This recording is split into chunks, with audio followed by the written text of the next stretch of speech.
আপনি কি কখনো ভেবেছিলেন এই অভিনয়টাই এক সময় আপনার পেশা হয়ে যাবে? না, আমি যখন অভিনয় তো প্রথম করি না, প্রথম তো অভিনয় স্টেজে, সেইখানে কিন্তু মানে পয়সা পাওয়া যায়, টাকা পাওয়া যায় এটাই জানতাম না। আচ্ছা। এটাই আমাদের কনসেপ্টই ছিল। আমরা যখন করছি তখন কিন্তু ওই কে কয় টাকা দিল, টাকা পেলাম কি না, কেউ সালাম দিল কি না, কেউ পছন্দ করলো কি, এগুলি কিন্তু ফ্যাক্টর ছিল। তখন আনোয়ার হোসেনও জানতো না কয় টাকা পাবে, তখন রাজ্জাক ওই অভিনয় করলে কয় টাকা পাবে সে জানতো না। সে 19 টাকা পেয়েছিল প্রথম অভিনয় করে, তো সে তো কোটিপতি বিলিয়নিয়ার হয়েছে। কিন্তু সে কিন্তু বিলিয়নিয়ার হওয়ার জন্য এটা করে নাই, সে ওই 19 টাকা পাওয়ার পরেও কিন্তু করতে চেষ্টা করছে আরেকটা করতে, আরেকটা 19 টাকা নিয়ে। আপনার কি মনে আছে আপনার জীবনের প্রথম পারিশ্রমিক কত ছিল? প্রথম পারিশ্রমিক তো মানে স্টেজ নাটকে তো পারিশ্রমিক নাই, ছিলই না। রেডিওতে পেয়েছিলাম 20 টাকা, আর টেলিভিশনে পেয়েছিলাম 63 টাকা।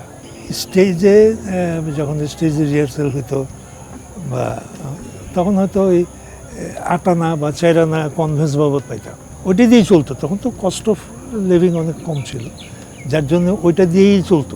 আপনার তো পুরো জীবনই একটা গল্প।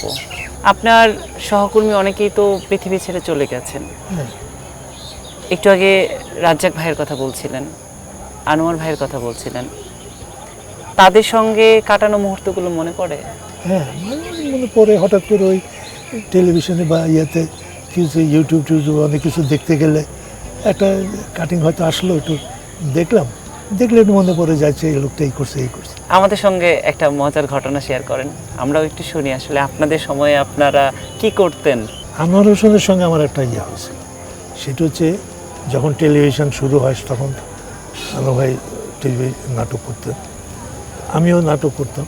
তো সেখানে একটা নাটক ছিল, সেখানে অভিনয় ছিল আমি শালা আর আমার দুলাভাই হলো আনোয়ার। এই শালা দুলাভাইয়ের ঘটনা এই কমেডি ফর্মে। তো সেটা ওই যে শালা দুলাভাই, আমি তারপর থেকে দুলাভাই ডাকতাম, সেও আমার শালা ডাকত, এবং এইটা মানে শেষ মুহূর্ত পর্যন্ত ছিল, এই সম্পর্কটা শেষ পর্যন্ত ছিল।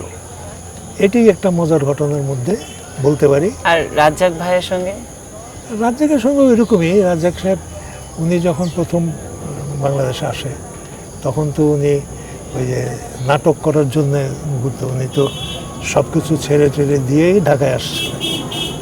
ওনার ছেলে, বাপ্পা আর ওনার ওয়াইফ, এদেরকে নিয়ে আইসা তখন তারা থাকতেন হচ্ছে, উনি থাকতেন তখন ফার্ম গেটে আনন্দ সিনেমার উল্টা দিকে গলিতে কতগুলি ঘর ছিল, ওইখানে একটা ঘরে উনি থাকতেন। ওইখানে একটা হোটেলের মতো ছিল, বিরিয়ানির হোটেল, পালোয়ান, সাইনু পালোয়ান পুরান ঢাকার বিখ্যাত দোকান ছিল, তারই ব্রাঞ্চ ছিল। এবং সেখানে আড্ডা হইতো একটা, যে সন্ধ্যার পরে নাটকের রিহার্সাল করে টরে দিয়ে রাত্রে 8টা-9টার দিকে এসে ওই দোকানের সামনে বসে আড্ডা হইতো, টুল পাড়ে চা খাওয়া হতো। তো সেইখানে রাজ্জাক সাহেব আড্ডা মারতেন। এবং উনি যখন প্রথম, এরপরে কিছু নাটক আমাদের সঙ্গে নানান এলাকায়, হ্যাঁ, ধানমন্ডি, ব্রিটিশ কাউন্সিল, মালিবাগ, এই সমস্ত বিভিন্ন জায়গায় নাটকের রিহার্সাল করতো, নাটক করতাম। যখন উনি বেহুলাতে প্রথম সুযোগ পায়, মনে আছে আমার, সেটা হলো যে আমরা আড্ডা মারতেছি সন্ধ্যার পরে 8টা-9টার দিকে হবে, উনি এক ঠোঙা মিষ্টি নিয়ে এসে বললো যে আমি সুযোগ পাইছি জয়রান সাহেবের ছবিতে নায়কে, সবাই মিষ্টি খাও। ওইটা একটা মুহূর্ত। এবং সে কিন্তু এটা রাজ্জাকের একটা বড় গুণ ছিল, সে কিন্তু অতীতের কোনো কিছু জীবনে ভুলে নাই। তার একদম প্রথম দিন এই বাংলাদেশে আসার পর থেকে নিয়ে তার মৃত্যু পর্যন্ত তার যত কিছু ঘটনা, যত কিছু, সব কিছু তার মনে ছিল, সে কোনো কিছু ভুলে নেই। মানুষ তো ভুলে, অনেক সময় আমরাও তো ভুলে যাই। তাকে আমি কোনো দিন দেখি নাই বলতে। ওই আড্ডার কথা মনে আছে তার, ওই মুডি কোহেন, ওইখানে মুডি কোহেন বলে একজন ছিলেন, ইয়ে কী বলে এটাকে, ইহুদি জিউস, টেলিভিশনে অ্যানাউন্স করতেন মুডি কোহেন। সে এখন নাই, চলে গেছে। তো ওই মানে ওই তার সঙ্গে তার খুব সম্পর্ক ছিল।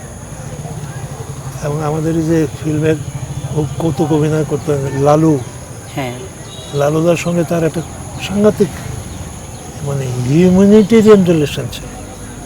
এটা কিন্তু কোনো লেনদেন না, ওই যে টাকা দেয়, সাহায্য করে বা তার এইসব না, একটা মানবিক সখ্যতা গড়েছিল।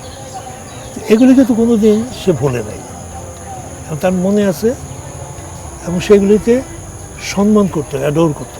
একসময় নাটক অভিনয় করতাম, কিন্তু এক পরবর্তী পর্যায়ে যখন আমি প্রযোজনায় নামলাম, তখন আমি তার কাছে গেলাম, ছবি একটা শিডিউল দেন, একটা ছবি করব। তো বললো যে তুমি এতদিন আমার কাছে আসো নাই কেন, কিসের ভয়? আমি বললাম, আপনার টাকা দেওয়ার মতো টাকা আমার নাই, I am not that much rich. তো বলে তো তোমার কাছে টাকা চাইছি কে? 1 টাকাও দিতে হবে না, ছবি শেষ করবা, রিলিজ করবা, তখন যদি টাকা পাও তখন আমার টাকা দেবে। And it was his commitment and I maintain ইট। তখনকার দিনে আমি প্রায় 4-4.5 লাখ টাকা ওনাকে দিয়েছিলাম। ভাইয়া, আপনার কাছে যখন সেই সময়ের গল্পগুলো শুনছি, মানে চোখের সামনে ভেসে উঠছে যে একটা সময় বাংলা চলচ্চিত্র কতটা সোনালী দিন পার করেছে। এই সময়ের বর্তমান যে শিল্পীরা আছে তাদের মধ্যে কি এই ধরনের বিষয় দেখতে পান? মেকানিক্যাল, এখন হলো অ্যাবসলিউটলি সব mechanical, two professional, excessive professional. কি বলে এটাকে, মানে আর্ট কালচার বলে যেটাকে আর কি, শিল্প সংস্কৃতি, মানুষের যে মনের খোরাক, এটা কিন্তু প্রফেশনালিজম দিয়ে হয় না। এটার জন্য দুঃখ থাকে, এটার জন্য কষ্ট থাকে, এটার জন্য কষ্ট পাইতে হয়, কষ্ট দিতে হয়, কিন্তু এটা মানে কি বলে এটাকে, প্রফেশনালিজমের কারণে এটা অর্জন করা যায় না।